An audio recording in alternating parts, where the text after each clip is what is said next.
محکمہ اوقاف و عشر زکوٰۃ سندھ کی پارلیمانی سیکریٹری MP ہیر سوہو نے کہا ہے کہ سندھ صوفی بزرگوں اور درویشوں کی دھرتی ہے جنہوں نے ہمیشہ پیار، محبت، امن اور اخوت کا درس دیا ہے۔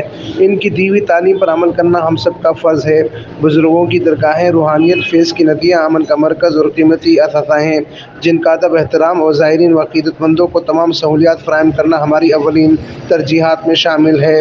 ان باتوں کا اظہار انہوں نے درگاہ حضرت عبداللہ شاہ صحابی رحمۃ اللہ علیہ کے 383ویں سالانہ عرس مبارک کی سہ-روزہ تقریبات کی درگاہ پر چادر چڑھا کر افتتاح کرنے کے بعد میڈیا کے نمائندوں سے گفتگو کرتے ہوئے کیا۔ اس موقع پر منیجر اوقاف ٹھٹہ محمد نواز پٹھان، علماء کرام اور علاقے کے معززین بھی ان کے ہمراہ تھے۔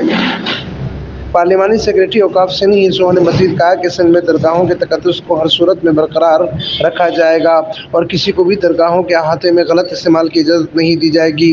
انہوں نے انتظامیہ کو ہدایت کی کہ عرس مبارک کے دوران درگاہوں پر آنے والے زائرین اور عقیدت مندوں کو سیکورٹی، صفائی ستھرائی اور پینے کے صاف پانی، بیت الخلاء، وضو کے علاوہ دیگر مطلوبہ سہولیات کی فراہمی کو یقینی بنایا جائے تاکہ انہیں کسی بھی قسم کی تکلیف پیش نہ آئے۔ بعد ازاں انہوں نے درگاہ پر مختلف جاری ترقیاتی منصوبوں کا جائزہ لیا اور موقع پر ہی متعلقہ افسران و انجینئرز کو ہدایت کی کہ وہ معیار کے مطابق وقت کے اندر جلد سے جلد ترقیاتی منصوبوں کو مکمل کر سکیں۔ انہوں نے مزید کہا کہ آئندہ بجٹ میں سندھ کی تمام درگاہوں کے لیے مزید اور مختلف ترقیاتی منصوبے رکھے جائیں گے تاکہ زائرین کو زیادہ سے زیادہ سہولیات فراہم کی ہو سکیں۔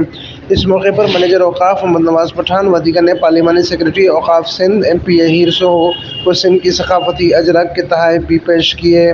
امین فاروقی، فارسٹون نیوز، ٹھٹہ، سندھ۔